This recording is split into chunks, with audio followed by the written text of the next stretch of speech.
మనందరం కలిసి ఈ రాష్ట్రాన్ని ఈ కూటమి ద్వారా ఎలా ముందుకు తీసుకెళ్ళాలి అనేది మూడు చాలా స్పష్టంగా చెప్పారు. గవర్నర్ గారి ప్రసంగంలో చాలా ప్రత్యేకించి చెప్పింది ముందస్తుగా ఆంధ్రప్రదేశ్ రాష్ట్రం ఏర్పడటానికి పొట్టి శ్రీరాములు గారి త్యాగ ఫలితం, తద్వారా భాషా ప్రయుక్త రాష్ట్రాలే ఏర్పాటు కావటం.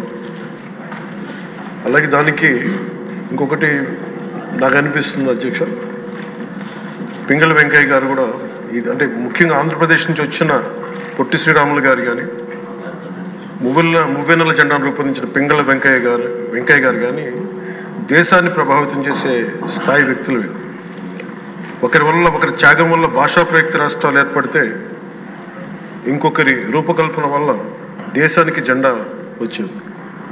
ఇలాంటి గొప్ప మహానుభావులు పుట్టిన నేల, దామోదరం సంజీవి గారు లాంటి మహానుభావులు సంస్కరణలు తీసుకోవాలి, అలాంటి వారు గొప్ప సంస్కరణలు తీసుకొచ్చిన నేల ఇది. పివి నరసింహారావు గారు, అలాగే శ్రీ ఎన్టీ రామారావు గారు, వీరందరి పరంపరలో ఎప్పుడు ఆంధ్రప్రదేశ్ ముందుకెళ్తూనే ఉంది. అలాగే ఈరోజు ముఖ్యమంత్రి వారిని గౌరవ ముఖ్యమంత్రి శ్రీ చంద్రబాబు నాయుడు గారు లేరు, వారి గురించి కూడా చెప్పాల్సి ఈ సందర్భంలో. ఆంధ్రప్రదేశ్కి ఎవరన్నా రావాలి అనుకుంటే ముందస్తుగా చంద్రబాబు గారు పాలన స్టార్ట్ చేసినప్పుడు, ఆయన ముఖ్యమంత్రిగా ఉన్నప్పుడు ప్రతి ఒక్కరూ మేము వచ్చి ఆంధ్రప్రదేశ్కి వచ్చి పని చేయాలి, ప్రతి ఐఏఎస్ అధికారి ప్రతి ఐపీఎస్ అధికారి తపన పడేవారని నాకు ఢిల్లీలో చాలామంది ఐఏఎస్ అధికారులు చెప్పారు.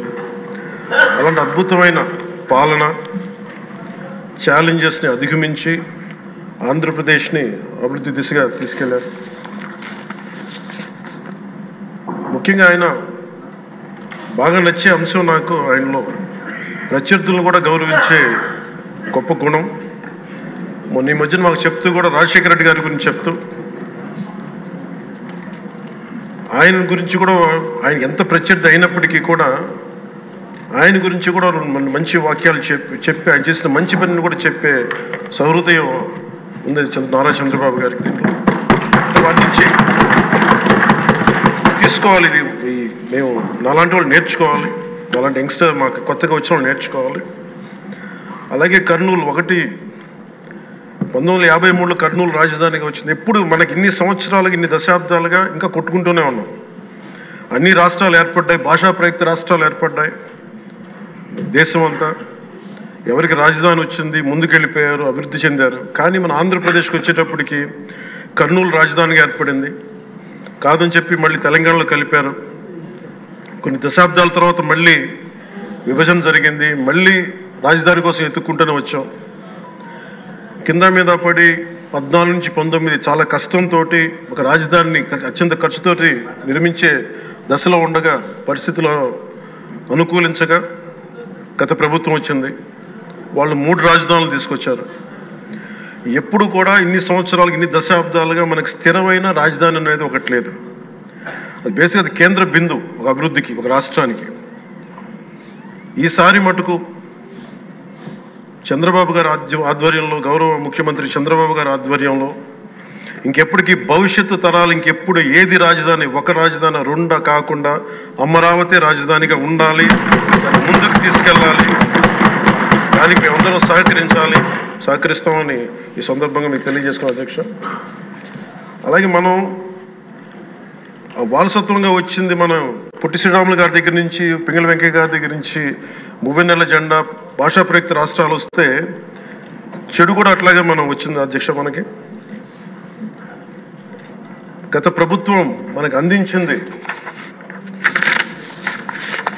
కీలకమైన పోలవరాన్ని పూర్తి చేయకపోవటం, సకాలంలో పోలీసులకు కానీ మిగతా ఉద్యోగులకు కానీ జీతభత్యాలు ఇవ్వలేకపోవటం, అన్ని డిపార్ట్మెంట్స్లో నిధులు మళ్లింపు, కనీస రోడ్లు కానీ బ్రిడ్జెస్ కానీ మౌలిక సదుపాయాలు లేకుండా చేయటం, రివర్స్ టెండరింగ్ అని కానీ వ్యవస్థలను నిర్వీర్యం చేయటం, సహజ వనరుల దోపిడీ, ఎర్రచందనం దోపిడీ, ఋషికొండ ఇలాంటి వైజాగ్లో ఎర్రమట్టి దిబ్బల్ని అడ్డగోలుగా నాశనం చేసేయటం, మద్యం ద్వారా కూర్చోబెట్టి అరాచకాలు చేయటం, పెట్టుబడులు వద్దామని ఎవరైనా వస్తుంటే వాళ్ళు భయపెట్టేసి రివర్స్ సెంటరింగ్ అని చెప్పి వారిని పారిపోయేలా చేయటం పారిశ్రామికవేత్తలని.